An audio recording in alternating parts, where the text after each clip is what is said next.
ეს თევზები ცოცხლები არიან, უბრალოდ ძინავთ. კი, დაიწყეს გაღვიწება. ჩაიხუტე ხალხი. მეთა ჩაიხუტე. ჩვენ ახლა ვართ სოფელ სხვითორში, კონკრეტულად კალმახის საშემეურნეობაში. აქ ხდება ნაკადულის კალმახის ხელოვნურად გამრავლება და შემდეგ მათი მდინარეში გაშვება, ანუ დათევზიანება მდინარეების და ამ პოპულაციის ასე გამრავლება. კონკრეტულად როგორ მიმდინარეობს ეს პროცესი, დეტალებს ჩვენ ნახავთ მომდევნო რამდენიმე წუთის განმავლობაში. ვიწყებთ თევზების ამოყვანას, რომელსაც ქვირითი უკვე იმ კონდიციაზე აქვს, რომ გამოვიღოთ.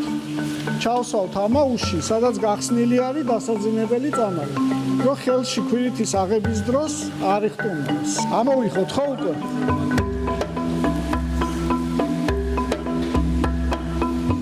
დაახლოებით 1 წუთში დაიძინებს ეს კალმახი. რამდენი წუთი შეიძლება რომ გაჩერდეს ამ წყალში ან დაძინებულ მდგომარეობაში? ამ დოზირება, რასაც ჩვენ ვიყენებთ, სადღაც 2-3 წუთი არის მაქსიმუმ. თუ საფრთხო არის? უსაფრთხო არის, სრულიად უსაფრთხო არის. სპეციალურად შექმნილი არის კალმახის საკვების წარმოებელი კომპანიის მიერ, იტალიაში უკვეთავთ ხოლმე.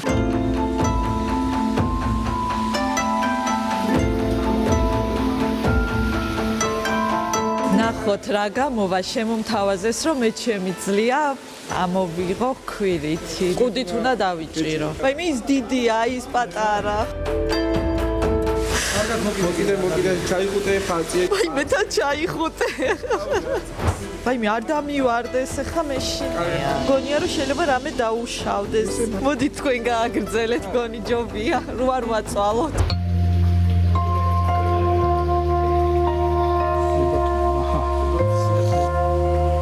ეს ქვირითი რო დაუტოვოთ ეხა ამას, თუ ვერ გადმოყრის, მოკვდება ეს კალმახი. ამიტომ სულ უნდა გამოვიღოთ მთელი ქვირითი. აი თევზი ამოიყვანეთ და არ გადმოდის ქვირითი. ხო, თუ არ გადმოდის ქვირითი, ამ შემთხვევაში და თუ გძნობთ ხელში, რომ თევზს მუცელში ქვირითი აქვს, ამ შემთხვევაში თევზი გადადის მოსამზადებელ აუზში. ისევ ცოტა ხანი უნდა დავაყოვნოთ, იქამდე სანამ ქვირითი მომწიფების ბოლო სტადიაზე არ მივა და თავისუფლად არ გამოიყოფა ორგანიზმიდან.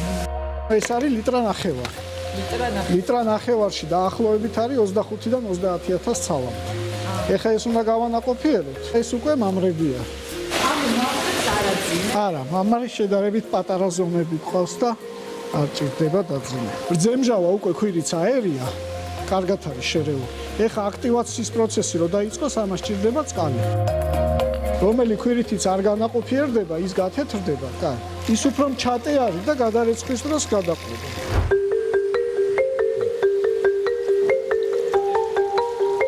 ქვირითი გავრეცხეთ, სუფთა წყალი არის. ამ ქვირითს ახლა ჭირდება დაახლოებით 3 საათი, რომ წყალი შეიწოვოს და დაისვენოს. ამისთვის საინკუბაციო კალათებში უნდა გამოთავსოთ.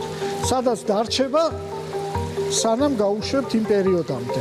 გადავაფარებთ, რომ შუქი არ კონდეს, უნდა იყოს სიბნელეში. სანამ თვალების სტადიაზე არ მივაქვს, მანამდე ამის განძრევა უკვე აღარ შეიძლება. უნდა იყოს სრულ სიბნელეში. თვალების სტადიას იმიტომ ეძახიან, რომ თვალები უჩანს. ან მარტო თვალებია და მარტო თვალები უჩანს, კი, პატარა.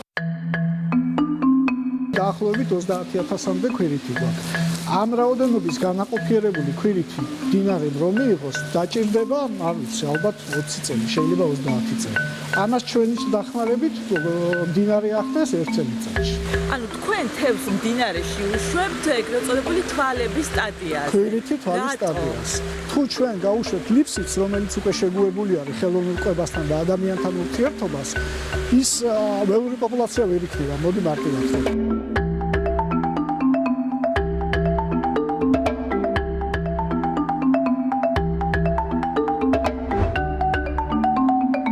რატო აფარებთ თავზე?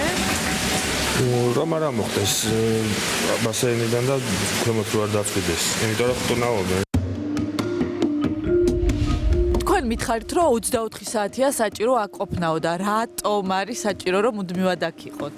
ძალიან ყურადღება უნდა ხან წვიმა, ხან წყალი მოვარდება. ნიაღურები იცის. ერთი ტოტი ჩამოვარდეს და შეიძლება სულ დაკეტოს მთელი ხეობა. ზამთრის პერიოდია ძალიან მძიმე პერიოდი. ყინვა, თოვლი. მილები შეიძლება გაიყინოს. მილები შეიძლება გაყინოს, მილებთან ყინვა მიდის იქ და უკვე წყალი აღარ მიეწოდება.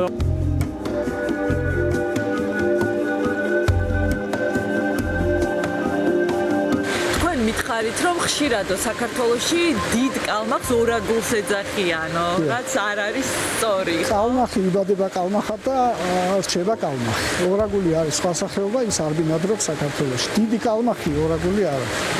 და წითელი წინწკლები შეიძლება არ ქონდეს. წითელი წინწკლები არის ასაკი. ახალგაზრდა ასაკს, რომელიც მდინარეში მდინარის საკვებით იკვებება, იმ კონკრეტულ მდინარის მწერებს თავისებური პიგმენტის შემცველობა, რაც კალმახს აძლევს წითელ ხალებს. 4-6 წლის მერე დაახლოებით კალმახი უკვე იწყებს წითელი ხალების დაკარგვას. იმიტომ რომ გადის მდინარიდან. თუ დიდ მდინარეში გავა, თუ ტბაში გავა, თუ ზღვაში გავა, წითელი ხალები გაუქრება. და ყველაზე დიდი რა ზომის შეიძლება იყოს? კალმახი ცოცხლობს 20 წლამდე.